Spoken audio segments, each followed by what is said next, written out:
প্রতিবাদী মিছিল, সমাবেশ সবকিছু ভালোই চলছিল। এমনকি যারা এই প্রতিবাদে সরাসরি অংশগ্রহণ করতে পারেনি তাদেরও পূর্ণ সমর্থন ছিল, কারণ এই প্রতিবাদ ছিল গণহত্যার বিরুদ্ধে। কিন্তু সবকিছুই ওলটপালট হয়ে গেল যখন বাটার দোকানের লুটপাটের ভিডিও সামনে চলে এলো।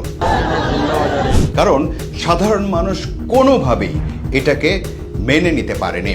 এই খবরের শিরোনামের দিকে নজর দিন।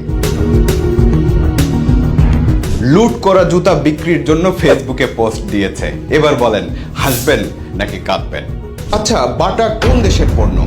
এই প্রশ্নের উত্তর খুঁজতে গিয়ে দেখি 1894 সালে এর উৎপত্তি চেক রিপাবলিকে। টমাস বাটা নামের এক ব্যক্তি এটি প্রতিষ্ঠা করেন। দ্বিতীয় বিশ্বযুদ্ধের সময় বাটা পরিবারের এক সদস্য কানাডায় চলে যাওয়ায় পরবর্তীতে বাটা শু কোম্পানি লিমিটেড তার আন্তর্জাতিক কার্যক্রম শুরু করে কানাডা থেকেই। বর্তমানে বাটার সদর দপ্তর সুইজারল্যান্ডে। এটি একটি মাল্টিন্যাশনাল কোম্পানি। বিশ্বের বহু দেশেই এর কার্যক্রম বিস্তৃত। আর যে কারণে বাটার দোকানে হামলা, সে তথ্য কোথাও পেলাম না। আপনার কাছে জানা থাকলে অবশ্যই মন্তব্য করে জানাবেন।